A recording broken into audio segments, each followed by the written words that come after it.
નમસ્કાર મિત્રો, સ્વાગત છે તમારું અમારી ચેનલ પર એક નવા વિડીયોમાં। મિત્રો, આવનારી 30 ડિસેમ્બર પુત્રદા એકાદશીના દિવસે જો તમે આ જગ્યા ઉપર એક મોરનું પીછું મૂકી દેશો તો મિત્રો અવશ્ય જ તમારા ઘરમાં પુત્રનો જન્મ થશે।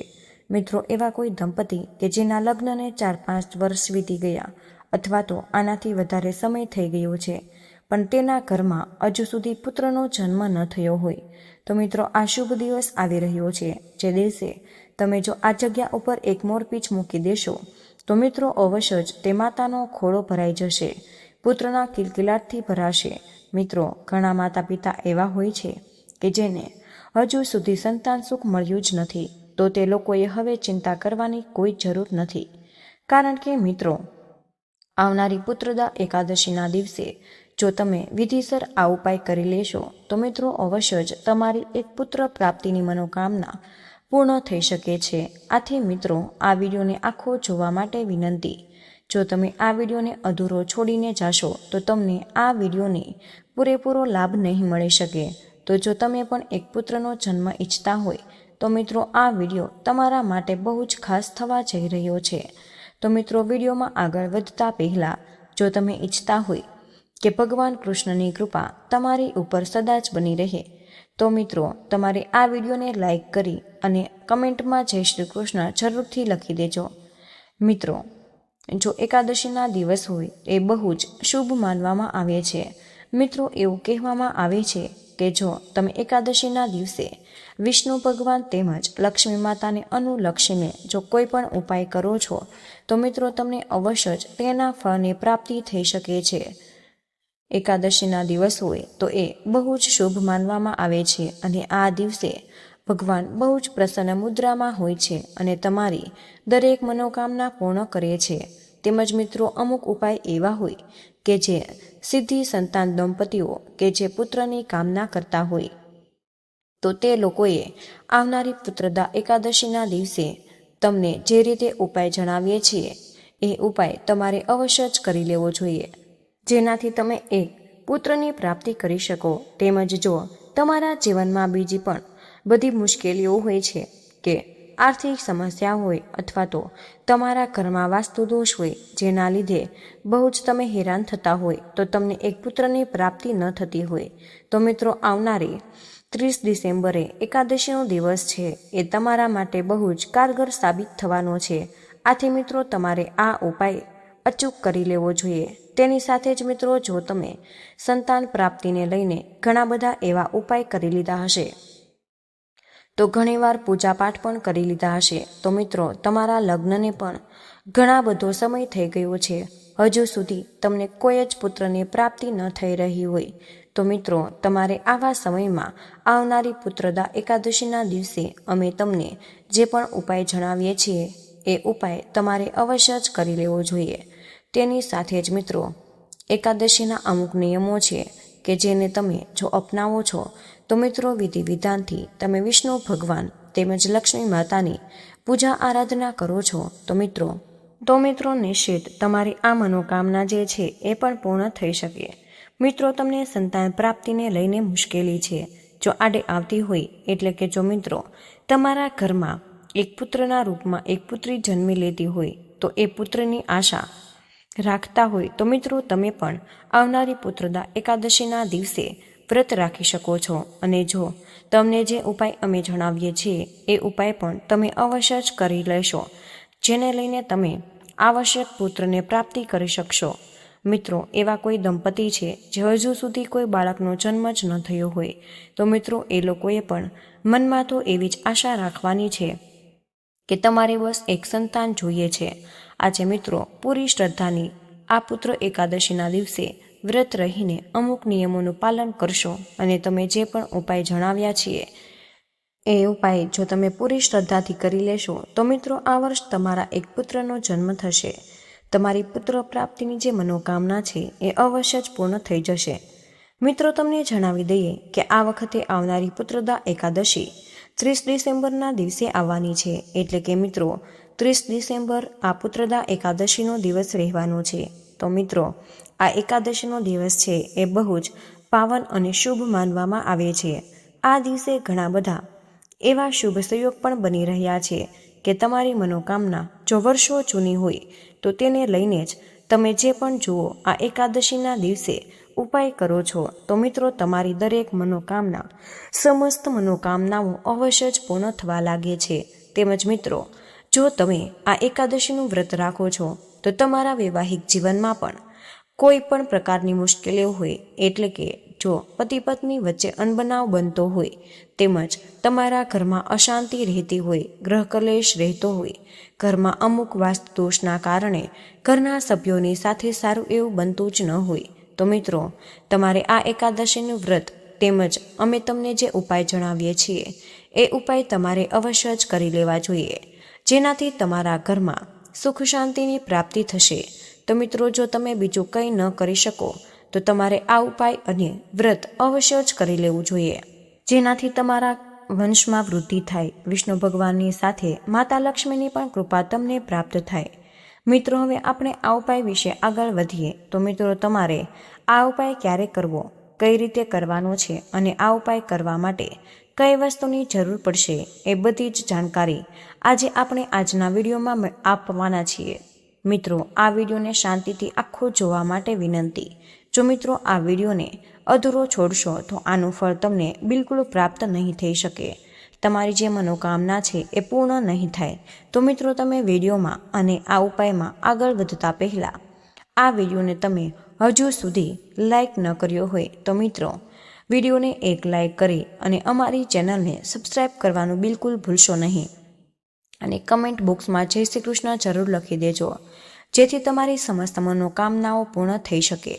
મિત્રો આવો આપણે જાણીએ કે આ પુત્રદા એકાદશીના દિવસે તમારે આ જગ્યા ઉપર એક મોરપીંછ અવશ્ય જ મૂકી દેવાનું છે અને જેનાથી તમારી પુત્ર પ્રાપ્તિની મનોકામના છે એ પૂર્ણ થઈ શકે। મિત્રો તમારે ઉપાય કરવા માટે સૌપ્રથમ શું કરવું તો મિત્રો તમારે આવનારી 30 ડિસેમ્બર પુત્રદા એકાદશીના દિવસે સૌપ્રથમ બ્રહ્મ મુહૂર્તમાં ઉઠી જવું અને ઉઠીને પછી સ્નાન કરવાના પાણીમાં તમારે એક ચપટી હળદર નાખીને સ્નાન કરવાનું છે અને આખા પવિત્ર થઈ જવાનું છે। પછી મિત્રો એકાદશીનો દિવસ છે એટલે કે તમારે સ્નાન વગેરે કર્યા પછી તમારે પીળા વસ્ત્રો પહેરી લેવા જોઈએ અને મિત્રો આ ઉપાય જે છે એ પતિ પત્ની બંને સાથે મળીને આ ઉપાય તમારે સવારે કરવાનો છે। તો મિત્રો એવા દંપતી કે જે પુત્ર પ્રાપ્તિની કામના કરતા હોય, જે માથાનો ખોળો હજુ સુધી એક પુત્ર વિના સૂનો હોય તો તે માતા પિતાએ આ ઉપાય અવશ્ય જ કરી લેવો જોઈએ અને પતિ પત્નીએ સ્નાન કરીને પીળા વસ્ત્ર પહેરી મિત્રો પોતાના ઘરના મંદિરમાં તમારે એક આસન પાથરીને બેસી જવાનું છે। પછી મિત્રો પોતાના ઘરના મંદિરમાં પોતાના દેવી દેવતા ઉપરાંત એક લડ્ડુ ગોપાલની મૂર્તિ અને લક્ષ્મી માતા તેમજ ભગવાનનો ફોટો અવશ્ય જ લગાવો। સૌપ્રથમ તમારે આ ઉપાય કરવા માટે એક મોરપીંછની જરૂર પડશે અને તેની સાથે મિત્રો એક પીળું વસ્ત્ર લેવાનું છે। મિત્રો પીળા વસ્ત્ર લઈને એમાં એક સોપારી અને એક ચપટી ચોખા મૂકી દેવાના છે અને એ સોપારીને એક કંકુથી ચાંદલો કરી લેવો। પછી મિત્રો તમારે આ પીળા કપડામાં એક સોપારી અને એક ચપટી ચોખા એની ઉપર એક કંકુ ચાંદલો કરવાનો છે। મિત્રો તમારે આ પીળા કપડાની એક પોટલી બનાવી લેવી અને મિત્રો એ પોટલીને પોતાના જમણા હાથમાં મૂકી દેવાની છે। પછી મિત્રો લડ્ડુ ગોપાલ તેમજ લક્ષ્મી માતા અને વિષ્ણુ ભગવાનને એક શુદ્ધ ઘીનો તમારે દીવો પ્રગટાવવાનો રહેશે અને ભગવાનની પૂજા આરાધના કરીને પછી મિત્રો એ મોરપીંછને તમારે તમારા હાથમાં લેવાનું છે અને એ પીળી પોટલીને પણ તમારા હાથમાં રાખવી અને મિત્રો લડ્ડુ ગોપાલ, વિષ્ણુ ભગવાન તેમજ લક્ષ્મી માતાના નામનું સ્મરણ કરીને તમારે જે પુત્ર પ્રાપ્તિની મનોકામના હોય એ તમારે તેને કહેવાની છે કે હે વિષ્ણુ ભગવાન તેમજ માતા લક્ષ્મી, અમે આ ઉપાય પૂરી શ્રદ્ધાથી કરી રહ્યા છીએ। આથી હજુ સુધી અમારા જીવનમાં એક પુત્રનો જન્મ નથી થયો, તો તમને પુત્ર આપો અમારી મનોકામના સ્મરણ કરીને પછી તમારે લડ્ડુ ગોપાલની સામે આ ગોપાલ મંત્રનો તમારે જાપ કરવાનો છે। મિત્રો આ મંત્ર આ પ્રમાણે છે, પુત્ર મેં દેહી શ્રી કૃષ્ણ વસ્ત દેહી મહાપ્રભુ। તો મિત્રો આ મંત્ર એટલો બધો શક્તિશાળી છે કે જો તમે આ ઉપાય પૂરી વિધિ વિધાનથી કરી લીધો તો આ મંત્ર બોલી લેશો તો મિત્રો લડ્ડુ ગોપાલ અને લક્ષ્મી માતા તેમજ ભગવાન વિષ્ણુની કૃપાથી તમારી જે પુત્ર પ્રાપ્તિની મનોકામના છે એ અવશ્ય જ પૂર્ણ થઈ શકે। મિત્રો, તમારે મોરપીંછ અને પીળા કપડાં, તમે જે પોટલી બનાવી અને તમારે પોતાના ઘરના મંદિરમાં લડ્ડુ ગોપાલ છે તેની પાસે તમારે મોરપીંછ કે પોટલી મૂકી દેવી. તો મિત્રો, કોઈ પણ માતા પિતા કે જેનો ખોળો એક બાળક વિના સૂનો છે તો તેનો ખોળો એક પુત્રના ખિલખિલાટથી ભરાઈ જશે. આથી મિત્રો, તમારે આ 30 ડિસેમ્બર પુત્રદા એકાદશીના દિવસે આ ઉપાય જે છે એ પૂરી શ્રદ્ધાથી કરી લેવો. તો મિત્રો, તમારે આ ઉપાય ઉપરાંત પતિ પત્નીએ મળીને બંને સાથે આ પુત્રદા એકાદશીનું વ્રત રહેવાનું છે. કારણ કે મિત્રો, જો પતિ પત્ની સાથે આ વ્રત રહેશે તો મિત્રો, પુત્ર પ્રાપ્તિનો જે યોગ બને છે એ પુત્ર પત્નીના ભાગ્યને અનુલક્ષીને બને. જો તમારે કોશિશ એ જ કરવી કે આ ઉપાય અથવા તો આ વ્રત એ પતિ પત્ની બંને સાથે મળીને જ કરવું જોઈએ. તો મિત્રો, આ અમુક એવા કારણ પતિ પત્ની કોઈ એક આ ઉપાય અથવા તો વ્રત ન કરી શકે તો મિત્રો, આ પત્નીએ આ ઉપાય બિલકુલ ન કરી શકે અથવા તો પતિ પણ એકલો ઉપાય કરે તો મિત્રો, આ એકાદશીનું વ્રત કરવા માટે તમારે સૌપ્રથમ બ્રહ્મ મુહૂર્તમાં જાગીને મિત્રો પીળા વસ્ત્ર પહેરી લેવાના છે. જ્યારે તમે સ્નાન કરો તેમાં સ્નાન કરવાના પાણીમાં તમારે થોડી હળદર ભેળવી અને આનાથી મિત્રો તમારો ગુરુગ્રહ છે એ મજબૂત બને છે. આનાથી મિત્રો, જો તમારા દાંપત્ય જીવનમાં કોઈ પણ મુશ્કેલીઓ આવે છે તો આ ગુરુગ્રહ એ તમને ફાયદો અપાવે છે. તો મિત્રો, આવી રીતે એ પતિ પત્નીએ પોતાના ગુરુગ્રહને મજબૂત કરવા માટે આ એકાદશીના દિવસને સ્નાન તમારે કરવાનો છે. પછી મિત્રો, પાણીમાં હળદર નાખીને સ્નાન કરવું જોઈએ અને સ્નાન કરીને પછી આ વ્રત કરવા માટે તમારે પીળા વસ્ત્ર ધારણ કરવા જોઈએ કે જેનાથી મિત્રો વિષ્ણુ ભગવાન જે છે એ જલ્દી જ પ્રસન્ન થઈ શકે. તેની સાથે જ મિત્રો, આ મહિનામાં સૂર્યદેવની ઉપાસના પણ સાર્વત્રિક મહત્વપૂર્ણ માનવામાં આવે છે આ એકાદશીના દિવસે. અને આ મહિનામાં જો તમે સૌપ્રથમ અધ્ય આપો છો તો સૌથી વધુ શુભ અને મંગલકારી મનાય છે. જ્યારે પણ સૂર્યદેવને અધ્ય અર્પણ કરો છો તો તમારે થોડા કાળા તલ નાખીને જળ અર્પણ કરવું જોઈએ. અને સાથે જ મિત્રો, તમે ઓમ સૂર્યાય નમઃ એ મંત્રનો જાપ પણ તમારે કરવાનો છે. આનાથી મિત્રો તમારા પિતૃઓ પ્રસન્ન થઈ જશે અને તમારી મનોકામના જે છે એ પુત્ર પ્રાપ્તિની પૂર્ણ થઈ શકે. તો મિત્રો, આ ઉપાય એકાદશીનું વ્રત કરવા માટે તેમજ આ ઉપાય કરવા માટે તમારી પાસે એક બાલ ગોપાલની મૂર્તિ હોવી જોઈએ તેમજ વિષ્ણુ ભગવાનની મૂર્તિ અથવા તો કૃષ્ણ ભગવાનનો ફોટો ઘરના મંદિરમાં અવશ્ય જ હોવો જોઈએ. તો જો મિત્રો તમે આ વ્રત પોતાના ઘરે જ મંદિરની સામે કરો છો તો મિત્રો તમારે મંદિરની પાસે પાટલા ઉપર એક પીળું વસ્ત્ર પાથરી દેવું અને તેની ઉપર તમારે લડ્ડુ ગોપાલની જે નાની એવી મૂર્તિ છે એને સ્થાપિત કરી લેવાની છે અને લડ્ડુ ગોપાલની પ્રિય વસ્તુ અથવા તો પ્રિય ફળ તેને અર્પણ કરવાનું છે. તમે લડ્ડુ ગોપાલને ભોગમાં પીળું ચંદન, ચણાની દાળ અને ફળ જેવા કે કેળા, સફરજન અથવા તો દહીં, સાકરનો ભોગ લગાવી શકો છો. સાથે જ મિત્રો, લડ્ડુ ગોપાલને તમે પંચામૃતથી અભિષેક પણ કરાવી શકો. મિત્રો, એકાદશીના દિવસે જો તમે પંચામૃતથી અભિષેક કરો છો તો મિત્રો પુત્ર પ્રાપ્તિનો જો યોગ છે એ જલ્દી જ બની શકે છે. જ્યારે પણ તમે લડ્ડુ ગોપાલને પંચામૃતથી અભિષેક કરો તો આ પંચામૃત જે છે એને તમારે શંખમાં ભરી લેવાનું છે. મિત્રો, એ શંખ તમારે તુલસીનું પાન મૂકીને પછી જ તમારે લડ્ડુ ગોપાલના પંચામૃતથી અભિષેક કરવાનો રહેશે. પછી મિત્રો, જે પણ પંચામૃત તમે અભિષેક કરેલો છે એ પંચામૃતનો પ્રસાદના રૂપમાં તમે પતિ પત્ની બંને ગ્રહણ કરી લેવું જોઈએ. તેની સાથે જ મિત્રો તમે એકાદશીના ઘીનો દીવો પણ તેને પ્રગટાવી શકો છો. સાથે જ મિત્રો તમે માળાથી મંત્રનો જાપ કરી શકો. તેની સાથે જ આ એક બીજો ઉપાય પણ છે સંતાન પ્રાપ્તિ માટે કરવાનો. તો મિત્રો, આ ઉપાય કરવા માટે તમારે સૌપ્રથમ એક પીપળાનું પાન લેવાનું છે અને એ પાન ઉપર તમારે કંકુથી એક સાથિયો બનાવવાનો છે. એ પછી તમારે તેની ઉપર મિત્રો એક ચપટી સફેદ તલ મૂકી દેવા અને પીળી કોડી હોય તો એ પણ તમારે એની ઉપર મૂકી દેવાની છે. પછી મિત્રો તમારે આ પીપળાનું પાન તમારે લડ્ડુ ગોપાલની સમક્ષ મૂકી દેવું અને જ્યારે પણ તમે તેની પાસે આ પીપળાનું પાન મૂકો છો તો તમારે પોતાનું નામ અને ગોત્ર જરૂર બોલવું અને પછી મિત્રો તમારી પુત્ર પ્રાપ્તિની જે મનોકામના હોય એ પણ તમારે બોલવાની રહેશે. તમે લડ્ડુ ગોપાલને પ્રસાદના રૂપમાં માખણ મિશ્રી પણ અર્પણ કરી શકો. તેની સાથે જ તમે 2 કેળા પણ અવશ્ય જ અર્પણ કરો. આ બંને કેળા પર મિત્રો તમારે સ્વસ્તિક બનાવી નાખવાનું છે અને પછી જે પણ ભોગ તમે અર્પણ કરો છો એની ઉપર તમારે એક તુલસીનું પાન અવશ્ય જ રાખી દેવું જોઈએ.